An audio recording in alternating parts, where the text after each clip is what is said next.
ആദമോവയും പാപം ചെയ്തതിന്റെ പേര് ഒരു തെറ്റും ചെയ്യാത്ത മനുഷ്യർ എങ്ങനെ പാപിയാകൂടോ? ഏകനാൽ പാപവും പാപത്താൽ മരണവും ലോകത്തിൽ പ്രവേശിച്ചു. ആദാമ്യ പാപനിമിത്തം സകല മനുഷ്യരും പാപത്തിലായി. അപ്പോഴാണ് അടുത്ത ചോദ്യം. ഇനി അടുത്ത ചോദ്യം ഉണ്ടല്ലോ, ഏതാ? ആദമോവയും പാപം ചെയ്തതിന്റെ പേര് ഒരു തെറ്റും ചെയ്യാത്ത മനുഷ്യർ എങ്ങനെ പാപിയാകൂടോ?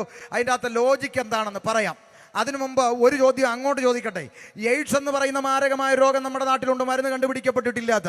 ഈ എയ്ഡ്സ് രോഗിയായ അപ്പനും അമ്മയ്ക്കും ജനിക്കുന്ന കുഞ്ഞാരായിരിക്കും? നിങ്ങൾ പറ. എയ്ഡ്സ് രോഗി. ഈ ചോരക്കുഞ്ഞ് എന്ത് തെറ്റാ ചെയ്തതെന്നൊന്ന് പറഞ്ഞേ, ലോജിക്കുണ്ടോന്ന് നോക്കട്ടെ. ഈ ചോരക്കുഞ്ഞ് എയ്ഡ്സ് രോഗിയാ. ഈ കുഞ്ഞെന്ത് തെറ്റ് ചെയ്തു പാസ്റ്ററെ? വ്യഭിചാരം ചെയ്തോ? ബ്ലഡ് സ്വീകരിച്ചോ? ചോരക്കുഞ്ഞ് തൊട്ടിലേക്ക് കിടന്ന എയ്ഡ്സ് രോഗിയുടെ ബ്ലേഡ് അറിയാതെ എടുത്ത് വെച്ച് ഷേവ് ചെയ്തിട്ട് അബദ്ധത്തിൽ വന്നു? ഒന്നുമല്ല. പിന്നെന്താ? അപ്പനും അമ്മയും വഴിവിട്ട് ജീവിച്ചു. അതിൻ്റെ പേരിൽ ഒരു തെറ്റും ചെയ്യാത്ത തലമുറ ഒരു ജന്മം മുഴുവൻ അനുഭവിച്ചു തീർക്കുന്നു. ഇവിടെ ആർക്കെങ്കിലും എതിർപ്പുണ്ടോ? ലോജിക്കിന് പ്രശ്നമുണ്ടോ? ഡിഗ്രിക്ക് എതിർപ്പുണ്ടോ? മെഡിക്കലിന് എതിർപ്പുണ്ടോ? ഇല്ല. എന്താ എതിർക്കാത്തതിൻ്റെ കാരണം? അവർക്ക് പറയാനൊരു ഉത്തരമുണ്ട്. അത് തലമുറയിൽ രക്തത്തിലൂടെ വന്നതല്ലേ എന്ന്. ആണല്ലോ. ആദാമ്യ പാപം എങ്ങനെ സകല മനുഷ്യരിലേക്കും വരുമെന്നതിന് ബൈബിൾ പറയുന്ന ലോജിക്ക്.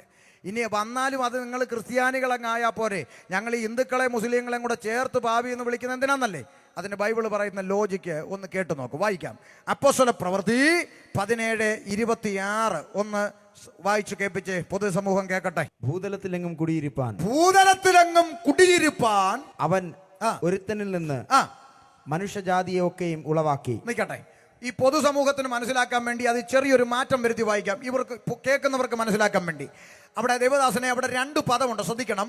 അവൻ എന്നൊരു പദമുണ്ട്, അത് ദൈവത്തെ കുറിക്കുന്നതാണ്. അപ്പൊ അത് ദൈവം എന്ന് വായിക്കണം.